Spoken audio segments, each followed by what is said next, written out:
మానవునికి సాటి కావు. దేవుడు ఆలోచన చేశాడు. ఒకవేళ చూడండి, ఈ జంతువులలో ఒకదాన్ని మానవునికి మ్యారేజ్ చేస్తే జంతువులు వాటికి ఆత్మ ఉండదు. దేవుడు వాక్యంలో ఏమని రాయబడ్డది?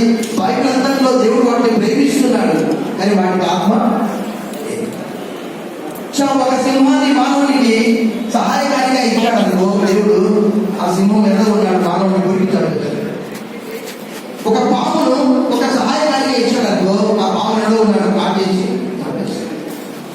కానీ దేవుని ఆలోచనలో ఒక వినూత్నమైనటువంటి ఆలోచన, అంటే ఒక స్త్రీని ఇలాంటి ఈ పురుషుని అర్థం చేసుకొని ఇతన్ని ప్రేమించి ఇతనితో సంసారం చేసే ఒక మనిషి కావాలి అనే ఆలోచన చేసి అలాంటి మనస్సు కలిగినటువంటి ఒక స్త్రీని దేవుడు గాఢనిద్రలో ఉన్నప్పుడు ఒక పట్టణంత తీసి దాని మాంసంతో కూర్చి వేసి ఆ ఎముకలో నుంచి ఆ మాంసం కొంత తీసుకొని ఇది నరులోని తీయబట్టి కనుక నాది అనబట్టి, ఇది కేవలం ఆదాము హవ్వలకు మాత్రమే కాదు, ప్రపంచంలో ప్రతి వివాహం కూడా దైవ నిర్ణయమే.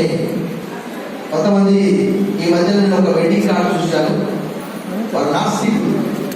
క్రీస్తు పూర్వం 1000లోనే అంతకంటే ముందు కూడా ఉన్నారు, కానీ దావీదు కాలంలో 14వ కీర్తన 10వ వచనంలో దేవుడు లేడని బుద్ధిహీనులు తమ హృదయంలో అనుకోరు, వారు చెడిపోయిన వారు అసహ్య కార్యాలు చేస్తారు. ఈ మధ్యలో పెద్ద ప్రొఫెసర్ బాబా ఉస్మానియా యూనివర్సిటీలో చదువుకున్నాడు. ఆ ప్రొఫెసర్ ఒక కార్డు పంపించాడు, అదేంటంటే marriage is not divine decision. వివాహం అనేది దేవుని నిర్ణయం కాదంట. ఎంత మూర్ఖులు ఈ లోకంలో. యూరోపా కీర్తనలో చూస్తే అక్కడ ఒక చక్కటి మాట రాయబడ్డది. ఏంటి అంటే మానవులందరూ కూడా దేవుని ద్వారా సృజించబడ్డారని చెప్పి భక్తులు అక్కడ తెలియజేస్తూ ఉంటే, యూరోపా కీర్తనలో అక్కడ అతను తెలియజేసే మాట ఏంటి అంటే చూడండి, అక్కడ రాయబడినటువంటి మాట 3వ వచనంలో యెహోవాయే దేవుడని తెలుసుకోండి, ఆయనే మనల్ని పుట్టించారు. పుట్టినోడు సేవలు రాయబడ్డది, మనల్ని మనమే సృజించుకోవడం. ఆ మూర్ఖుడు, ఆ తెలివి లేనివాడు, ఆ జ్ఞానం లేనివాడు, ఆ పశుప్రాయుడు ఆయన అంటున్నాడు, marriage is not divine decision. వివాహం దేవుడి నిర్ణయం కాదంట. మరి ఎవరు చేశారు వివాహాన్ని? ఎంత స్పష్టంగా మానవుడు ఎలా తయారు చేయబడ్డాడు? 2వ అధ్యాయం 7వ వచనంలో దేవుడైన యెహోవా నేల మట్టితో నరుడు నిర్మించి వారి నాసికారంధ్రములో జీవవాయు మొదల నరుడు జీవవాయు. మానవుని తయారు చేసింది దేవుడే. ఆ మానవుడు ఏదైతే తోటను పరిపాలించడానికి 15వ వచనంలో దేవుడైన యెహోవా ఏదైతే తోట వేసి ఆదామును అందులో ఉంచి తోట సేద్యపరచుటకును దాన్ని కాచుటకును ఉంచారు. అయినప్పటికీ కూడా ఏమన్నా మీకు వినిపిస్తుందా? నేను మాట్లాడే మాటలు మాట్లాడతాను బోర్డు కాసేపు. అప్పుడు ఆ ఆదాము హవ్వల ద్వారా సర్వ లోకము కూడా ఈ లోకానికి వచ్చింది.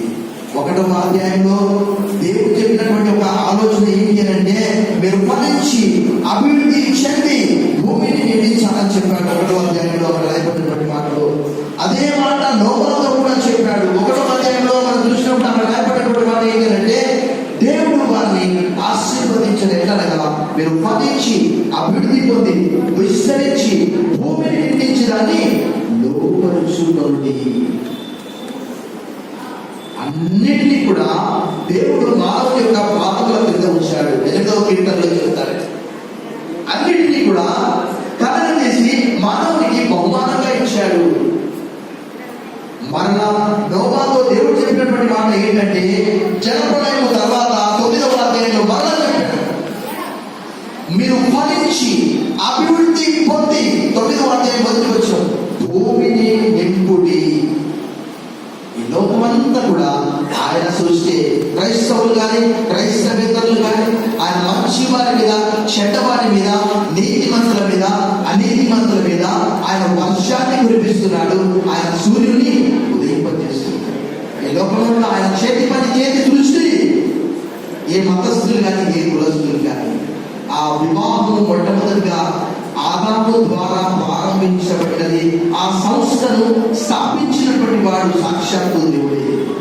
అది నేటి వరకు కూడా ఆదికాండం 2:24 మొదలుకొని, కాబట్టి పురుషుడు తన తల్లిని విడిచిపెట్టి భార్యను హత్తుకొను, వారు ఏక శరీరమై ఉందురు.